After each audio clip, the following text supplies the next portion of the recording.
I remember liking this movie a lot when it came out. Hadn't seen it in 20 something years.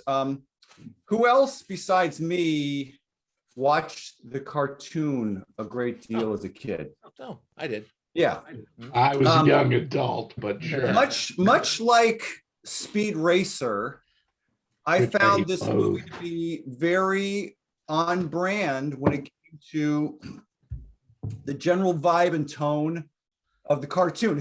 I've forgotten, like, she really crushes Melody, man. Like Melody, Tara Reid playing Melody versus Melody in the cartoon is like the same friggin' character. I read a review saying that the Pussycats are 2 actresses and Tara Reid. Right. What I was, thank you for reminding me that Letters to Cleo exists, because it gave me a chance to revisit that album, which I always liked. The first 2/3 of this movie, I'm like, yeah, wow, yeah, you're right. Why haven't I watched this again? Like, this is really fun, and I'm really enjoying it. And I appreciate that. Unlike Speed Racer, they try to do something like a little bit extra with the plot, kind of like make up. And then we get to the third act, and what's that line from Spinal Tap? It's just such a fine line between stupid and clever. Yes. This movie it probably fails that test. This movie goes off the rails.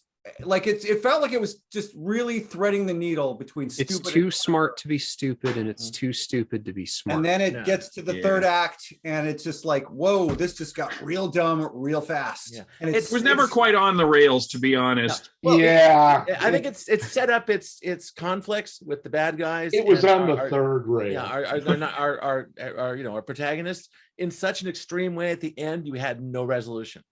It had to be like it had to be Deus Ex Machina. It had to be Deus Ex Machina, and that's what you got. In fact, it went on so long. I'm sitting there, and I remember saying this, and I'm the opposite of Chris. I started out hating this film when I first saw it. It's like, that was just stupid kiddie fare, and now I really like it, because I think there's literally a level of satire going on that I think that people didn't catch back then. Well, and you remember at the time this came out, Carson Daly and Total Request Live was like the biggest thing in the universe. And boy bands were huge. I'm a sucker for a girl with a guitar. And I mean, you guys know how much I love rock and roll, right? Right. It's about the time when rock bands started kind of like dropping like flies, because this pendulum was swinging in favor of pop music, where it's kind of sense. And MTV helped kind of push that along. So to see this movie sort of take pot shots at that, and I was sort of of two minds about it, because they're in this wink, wink, nudge, nudge. We're part of the joke, right? Right. And the reality is they were an enabler of the sea change. Yeah.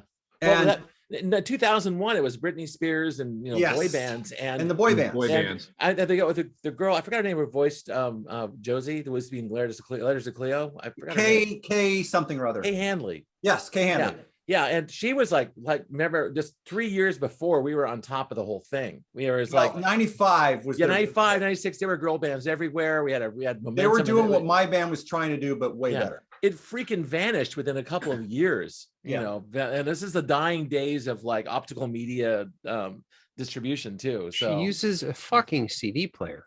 Yeah, I know. Yeah, it's such a artifact of its time, with the phones and the CD players and all the rest of it. It really captures the moment. Yeah, the flip phones. What's Letters to Cleo? You got to clue me in. Letters to Cleo was like a mid-90s girl-fronted rock band that had one or two little indie hits. I'll put it in the chat. I thought they were catchy as hell. Yeah, and I liked it. Kind of like, they had their moment. They dropped off the face of the earth. Were they pop punk like Josie and the Pussycats were in this movie? A little bit, maybe more grungier. Okay. But yeah, like I said, like Veruca Salt, or like yeah. So that kind of thing. But she comes back to do vocals on this, and I did notice it was also Adam Schlesinger. The late genius of what's the name? Fountains of Wayne. Yeah, Fountains of Wayne. Yeah. The songwriting. No, the soundtrack was solid, and it actually sold really well. Well, Kay Handley has apparently gone on. I looked her up. I mean, I guess she's been doing like movie soundtrack stuff ever since. Like, and maybe got really involved in the music business and the publishing side, representing artists. Yeah, but third act. Yeah. Well, the So- thing what struck me, like I said, after seeing this film after a while, I realized that this is like the prequel to Idiocracy. Yeah. It's a universe where everything has a brand on it, and no one thinks that there are 72 brand recognitions in this film and didn't pay for a single one of them. They just threw them up there without any permission whatsoever, just because they want to get the point across about this. Right. Is everything has an edge, everything is commercialized, everything's a product. And I think that some of the internal conflict that Josie had with this was that she was kind of seeing herself turning into a product and didn't really like it, you know. And I think that was part of the conflict. They're doing the smart middle part of the film. The dumb ending, I'm not sure what was going on. I think but that's more Val who doesn't like Well, being a product. I think Josie does like being a product. Like that's how like that's Well, she gets why- brainwashed, so it's hard to tell what her real motivations Val's are. kind of going through that thing that anybody watching the front man, front woman get way more famous than the rest of the band. Sure. right, Like that's a That's a classic trope of this kind of movie. pretty much. You know, we're not You equals make- anymore. One person's pulling ahead. I don't need you guys. Yeah, but Wyatt Frame was definitely putting her on top of the whole thing, so that didn't help at all. Yeah. But was a bit where they walk out and they see their billboard, and she Yeah. says, "We haven't recorded any songs yet. What if no one likes us? You know, what if you don't like us? What if no one likes us?" Her primal doubt is like central in this film, I think, at least in the beginning part, which I thought was really great. I mean, you know, Josie, the comic book character, is kind of just a sweet one note kind of person, but I think they tried a little bit to kind of give her a little edge that, you know, she loves her friends and she wants to keep things going the way they were. And Rachel Lee Cook is great in this. she's great. She I didn't feel bad. This movie ruined her career and ruined Rosario Dawson's career. Like it both took of a them, while for Rosario to come back. Rosario's had a nice, I mean, she's, but both of them had to build back up. yeah, they Like- both had to build back up. Yeah, Although Kaplan and it looks Elfont, like the Rachel Lee directors, Cook it is ended their most- career. They never did another movie after this. Really? Yeah. Yeah, it ended it. This is the last It's not movie they ever that did. bad. It just didn't. It only made half his money back. when it came I out. mean, Zoolander 2 is so much worse than this movie, which So it kind of much worse. reminds me of. yeah, it's almost a Zoolander universe, isn't it? It kind of is the Zoolander universe. Yeah. yeah. I don't know if anyone watched the outtakes at the end. Oh, yeah. yeah. Yes. But there's Best in the part. right in the outtakes, there is a joke that is funnier than anything that happens in this movie. And that's when they're having the argument on the plane. The boy band is having the argument on the plane, and the one guy goes, "Your mother should have given you a less dumb face." And Seth Green goes, "My mother's dead. You know that." Yeah. And you see- everyone Everybody they cracks up. they try to carry on for a second. You can see, and then Alan Cumming loses it first, and then everyone else loses it. It's I almost so wish the funny. movie was about those guys because Donald Faison's so fucking funny. Oh, That you movie know- exists. It's called the Lonely, whatever, that Lonely Island or whatever did it. The pop star Never Stop, Never Stopping. Never stop stopping. yeah. Never That's stop, never actually stopping. Great. I don't know if I want to see a de jour movie. That would be There's a bizarre. funny That is the de jour movie. Yeah. Yeah. But man, the way line where they looking like, why are you on this? Why are you even here? She goes, because I was in the comic. Yeah. I love that. Oh, there's a couple of jokes straight to the camera. And then he says what, and she goes nothing. Nothing. Yeah. There's That was fun. actually the de jour song is hysterical. I just, you know, it's basically a 3-minute long song about anal sex, and it's Yeah. Backdoor lover. and I'm not even Backdoor subtle lover. about it. It's just it's great. If this movie was trying less hard to kind of maybe please the wrong people, it could have been like, it maybe even like 15% meaner. I would like it a lot more. Yeah, maybe. Maybe. Because I feel like all the elements are there. It just kind of like, again, just sort of turns into like, oh, the same old Well, bullshit. they had to please the Archie people, who Yeah, ended up not that's being true. pleased with it. No, at all. No. Yeah. Yeah. So this was a spin-off of the Archies. Yes. Oh, yeah. They're the Archie's universe. This Yeah. bunch. That's why it's a Riverdale production. Yeah. And also, it's like this is how they used to treat comic book movies back in 2001. They didn't quite figure them out yet. You know, the whole synergy thing was just like that. We have this property, we're going to do something to let people just do whatever they want with it. End up this really bizarre anti-capitalist rant. It goes for an hour and a half. Right. So Right. it's It's also sort of like the Mario Brothers movie, yeah, a little except bit. the Mario Brothers movie has more heart. Mhm. Oh, okay. I haven't watched. This one was pretty mechanical, I thought. That's what Yeah, I'm saying. very. Yeah. Like Well, the it Mario got- Brothers it got movie, more mechanical as it kept going. the Yeah. Mario Brothers movie, at least, like you can see that they were trying. Like this movie feels like it's not trying, or at least not trying all the way for most of it, except for Alan Cumming and Parker Posey, who always bring 100%, no matter what, and never do anything wrong. Like it's amazing that those two, even back then, were giving as much as they would continue to give for the rest of their career. Like they always commit 100% to everything, and I do appreciate that. This came out almost the same time as the Anniversary Party, which Alan is in and directed with Jennifer Jason Leigh, and Parker Posey is in, which is That's a great flick too. I can't It is find a it great anywhere. flick. Yeah. Yeah. Well, no, it's a first digital video flick. One of the first. I just felt. Yeah. It probably won't look very good blown No, up. it was but filmed with yeah. the MP 150. 480. It looked like shit when I first saw it, so it hasn't probably improved. But I agree with you that he was like both of them consistently great in movie after movie. He does a great little line talking about, you know, when the girls are in the apartment and they see their friends at the door who turn into like brainwashed de jure fans and almost like, you know, and it's like, what's the point of being famous? You can't make the people who came from your hometown, like, you know, be totally envious. Some people have to wait their 10-year anniversary to feel that kind of, you know. And then he just looks off into the middle distance for a second. And so we all know that's Romy Michelle, right? That's Right. Yes. that's great. For There's sure. also a Chiron, or actually a LED feed going. Can't Hardly Wait is really underrated. It goes. It's in that headquarters. That's the movie thing. that they did before this. Yeah, the movie we did before this, which isn't a bad movie either. But like I said, I think there's elements to this that really kind of like it was made a little before its time, maybe, that kind of we're catching up with now. Although I don't think anyone would try and make a movie like this now. It's really ham-fisted, but at the time it was. I think but the whole only thing- slightly off topic though. The trouble with Josie and the Pussycats is kind of like what Tad said. It's not smart enough to be. How did you put it? Not smart enough to be stupid. It's not stupid enough to be smart. Yeah, it's Or somewhere it's in the too, or middle. sorry, it's too stupid to be Clever. smart. It's Too stupid to be smart. Clever. It's somewhere in Too the middle stupid. zone, you know, and it's like, yeah, it's funny that they're doing this sort of anti-capitalist, you know, subliminal messages thing in the rock records. Okay, good. And I think that was those elements that I had a better memory of this movie being good than actually rewatching it now. It's like, yeah, okay. You'd seen it before too. Yeah, I had seen it once before and sort of was like glad when Scott picked it, but now I'm kind of sorry that I watched it again. I specifically avoided watching this when it came out. I specifically avoided watching it for the 21 years since it came out, and I wish I'd continued to avoid watching it for the rest of my life. Man, It was your dirty I dancing. kind of know where we're did going not- with this. I did not enjoy this movie. I don't think it's funny.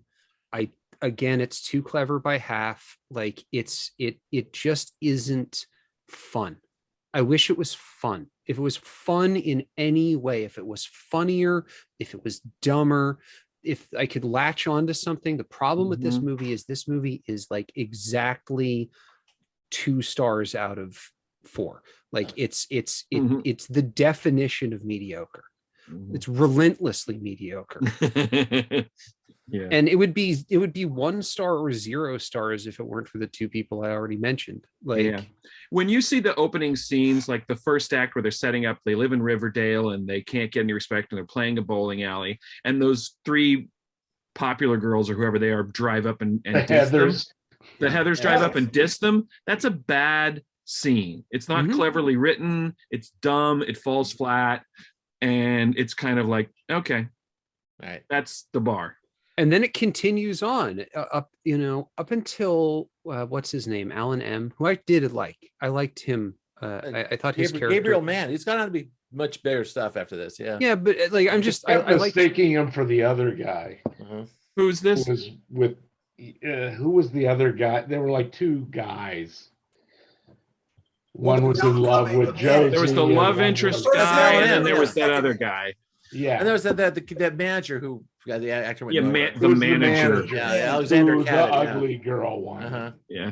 Alexander. Oh, Missy Pyle, who always brings it again. I love Missy Pyle. Yeah, she's pretty good in this one.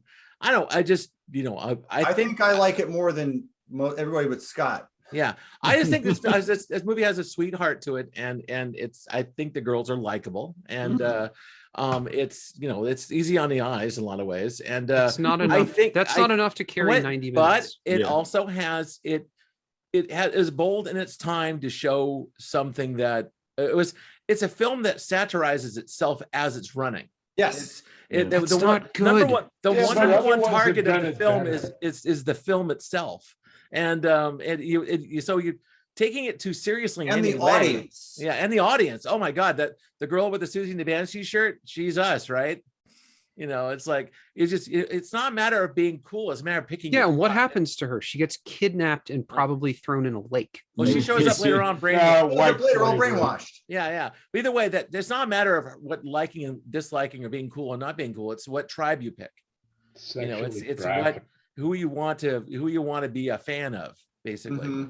And like I said, I thought that for what it was trying to do, I thought it did a great job. And Tara Reid will never get a better job before or after. It was perfect for her because she's that's a good joke, by the way, Chris. The when he throws the CD out of the CD case and he holds the blank CD case up to them, that's a good joke. The dude's behind it with the number one star. They're carrying the sign through. Yeah. I would say there's about 6 things like that in the movie that I was either laughed or I thought was clever. There's it's got some moments. Yeah. It's a good Saturday Night Live skit. An hour and a half. And it probably 90 minutes past its prime. I'm going to say it was too long. It was too long by about 60 minutes. Wow. It's like Night at the Roxbury. That's a tight. tight. And I like. Wait, hold on. You I just can't thought the sustain third act- something like this. I thought the third act was the best act because I knew it was going to end soon. So I was sort of anticipating that. I was just really hoping the bear from Grizzly 2 was going to show up at the end. Yeah, I was hoping Werner Herzog was going to show up and say, "I cannot show you what they did to them." Although we could probably have a separate discussion about the relative merits of SNL movies. That's a fascinating universe. Are there It any is. wait, good hold on. ones. Are there any good ones? Wayne's World? Wayne's World 2. Wayne's World is probably the best. Wayne's World's like this. Wayne's World's one of those. Wayne's like, World's better than this. Wayne's by- World's better it's than not. this. It's like not. 5 times. It's because Dude, it's Dana like 5 Carvey times and better Mike than Myers this. were at the top of their game. No, it And was Rob Lowe too. Rob Lowe's great in that. And Rob Lowe is I love fantastic. good in that, but No, it was There's like- Mike Myers okay, winking at there's the camera. plenty He others always that does are- for an hour What and a this half. one reminded me of, there was some strange movie that came out that had beer in the title. It's like they go to Strange Germany. Brew. Strange Not Strange Brew. Beer That's Fest. really interesting. Beer Fest. Beer Fest. Beer Fest. Fuck is, that movie. This no, that's reminded Broken me a Lizard. lot of Beer Fest. That's It Broken Fuck Lizard. that movie forever. Yeah. No, Fucking Beer hate Fest that bad. movie. The only good movie those guys made was Super Troopers. One. Also, one of a little talked about aspect of this film is it's Canadian. It's Josie. Yeah, Pussycats- this is the most Vancouver ass movie I've ever Yeah, it seen. is. It's the cast, most of the cast, all the crew. I think the directors are all Except Canadian. I had this weird experience when they shot the scene in the aquarium. There are those 2 whales. And the Avion sign in the back. I went and the Evian sign, of course. But I had to go to a company meeting, an offsite that took place in Atlanta, and there's a city aquarium that has the same kinds of whales in them. I forget what they're called. Those are Have They're the belugas. whales- this shape of Belugas. white. Yeah, I've been to this aquarium. Yeah. Vancouver Aquarium's got a killer beluga whale exhibit. Yeah. They will come right up to you and stare at you and Oh, that's right fun. And they don't mind advertising either, which is nice. But anyway, the Canadian aspect of this is I would always maintain that Canadian films have a certain weird showbiz self-awareness to them. They're self-reflective about the fact they're movies and the fact that they're trying to be in stars in showbiz. And they're not American movies. Yeah, it's weird. It's that every frame a painting episode about Vancouver never playing itself. You Yeah, can exactly. feel it. You can feel it in the background. Yeah. But same with the Kids in the Hall. Kids in the Hall, that show was all about that anxiety about being Canadian and trying to break into the big time south of the border. It's like there's a lot of that going. That's a subtext in the movie as well, but it's not really well documented, I think, because the main stars are American. What's the Michael Moore fiction flick? Canadian Bacon. I Canadian fucking love Bacon, that yeah, movie. yeah. I love that movie. The whole sequence with Dan Aykroyd as the cop who pulls them over because they've got the graffiti all over. And it's their not in truck. French. Yeah. And it's not in French, and he's like, "And we're in Canada." And Stephen Wright is the Mountie. Yeah, Yeah, that's right. Well, anyway, you could. That's funny. And do you have any corner thoughts, Jim, before we can wrap this up? I think I blew my wad. Okay, good 4 enough. minutes ago. I'll take my lumps on this one. So No, I still like a lot of it, uh-huh. so I'm going to give it like a. I watched it. Oh, I didn't actively. I I think didn't that's actively the most hate I it. can say about it. I And- made it through. This is the whole. It was in color and in focus, and Yeah, it was in color. It was in Right, you get one star for putting out an actual film. yeah. Okay, Yeah, well, So that's- you're okay, starting there. good. and I Well, get yeah, just get my they little. the successfully- software doesn't allow for 0 stars. Now you get my hole punch and like click. I just put a movie up. That's. Yeah. That's they right. successfully cut around the fact that Tara Reid can't play the drums. But I think again, like I don't know. Well, Actually, Chris, successfully. Bother me. Hold on. It didn't look like Chris, anybody. I want to hear was your. I playing. want to hear you. No, nobody was playing anything. I mean, there are things that she does that make me go, all right, well, you sort of tried a little bit. Like She Yeah. was does a couple- trained. like, She just didn't have very much she does a time. couple of left-handed like the left-hand crash thing, which is Yeah. not something beginning drummers pick up immediately. Mhm. I mean, she's playing quarter notes a lot of time when she's obviously playing like fast eights. Uh-huh. And I'm gonna let that shit go. But it wasn't terrible. No. Well, I like I've seen that. I've worse. seen worse. I like the I fact really that have they- seen worse. No, you notice they put her The drums in, are at in- least set up like Yeah. somebody who knows what the fuck they're doing. They also put her in halters because drummers need their arms free. You Well, notice that? Mhm.